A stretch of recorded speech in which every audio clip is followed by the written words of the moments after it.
Olá, meus amores, boa tarde. Esse é o canal Biolodeia e eu sou a professora Andréia. Hoje falaremos sobre as grandezas escalares e as grandezas vetoriais.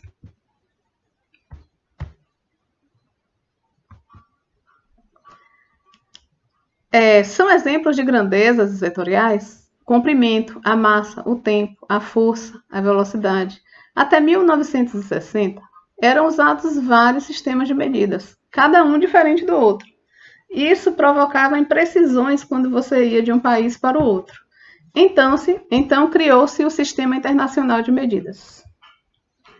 Essa é uma tabela do Sistema Internacional de Medidas, onde nós temos a área, o volume, né, a velocidade, o v minúsculo, a aceleração, a minúsculo, o número de ondas, que é θ, a massa específica, P, né, densidade, o volume específico, o campo magnético, a concentração da massa, tá?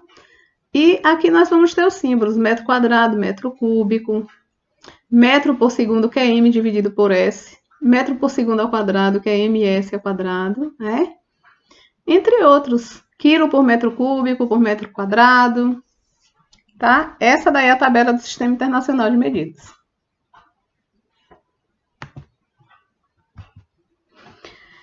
E aí entramos no assunto notação científica, né?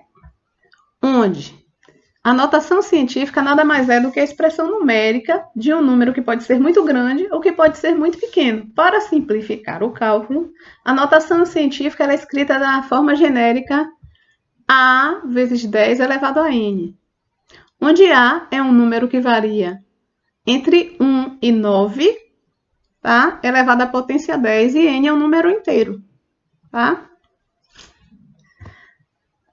Como, por exemplo, nós trouxemos o diâmetro da Lua, que tem 1.740.000 metros. E aí, para você transformar em notação científica, como é que a gente vai fazer isso? A gente vai deslocar, tá? Deslocar como se estivéssemos com uma vírgula aqui no final. Nós vamos deslocar essa vírgula através dessas casas. São 6 casas, por isso que fica 10 a 6. Então, essa vírgula sai de cada último número e vem parar aqui entre 1 e o 7. Então, você tem 1,74 vezes 10 elevado à potência 6, porque você faz um deslocamento das vírgulas da direita para a esquerda, tá? E aí a sua potência fica positiva. E você tem um número em notação científica. Outro exemplo é a massa da moeda de 10 centavos em quilo. Você tem aqui a massa 0,0048 quilos. Para você transformar esse número em notação científica, você vai deslocar essa vírgula da direita para a esquerda. Quantas casas? Vai deslocar 1, 2, 3 casas. Então, a sua notação científica aqui vai ficar 4,8 vezes 10 a menos 3, porque você está fazendo o seu deslocamento da esquerda para a direita, tá? Então, você está aumentando o tamanho do número, a sua notação científica fica negativa. Sobre as grandezas escalares, nós vamos ter o volume, a massa, a energia, a intensidade da corrente elétrica, tá? Entre outras. Aqui tem os exemplos de grandeza vetorial. A intensidade, a direção e o sentido são relativos são as grandezas vetoriais. Aí aqui nós temos um bloco, tá? Que está sendo deslocado. Nesse caso, um bloco está sendo deslocado para cima e, no segundo caso, os dois blocos estão sendo deslocados para baixo. O vetor ele é representado por um segmento de reta, cujo comprimento vai ser proporcional à intensidade da grandeza que representa. Então, aqui nós temos os segmentos de reta AB, CD. Aqui nós vamos ter os vetores, vetor A, vetor B, vetor C, vetor D. Nós somamos os vetores que eles apresentam a mesma direção e sentido. Por exemplo, poderíamos somar A com C e poderíamos somar B com D.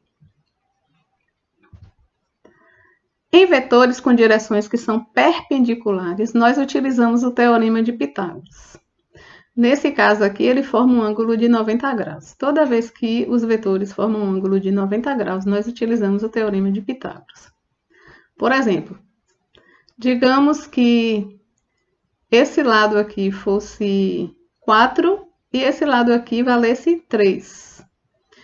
O vetor resultante aqui seria... A resultante seria a raiz quadrada de 3 ao quadrado mais 4 ao quadrado. 3 ao quadrado dá 9, 4 ao quadrado dá 16. 16 com mais 9 dá 25. O vetor resultante seria a raiz quadrada de 25, que seria 5. Ok? De acordo com o teorema de Pitágoras. Aqui nós temos também, né, outros vetores que formam ângulos diferentes de 90 graus. Por exemplo, esse aqui. Para calcular a resultante desse vetor, nós utilizamos a lei dos cossenos, que é essa aqui. Quem é o vetor resultante? Ou seja, a força resultante aqui nessa figura. Seria a raiz quadrada da primeira força mais a raiz quadrada da segunda força mais 2 vezes a força 1 vezes a força 2 vezes o cosseno de θ, que é dado nos problemas. Sempre o problema de alfa, nesse caso aqui o cosseno de alfa, né? Que o ângulo aqui é alfa. Esse aqui é θ, mas esse de cá é alfa. Então, seria sempre o valor do cosseno do ângulo aqui, ele é dado. Bons estudos para vocês, foi um prazer estar com vocês, meus queridos.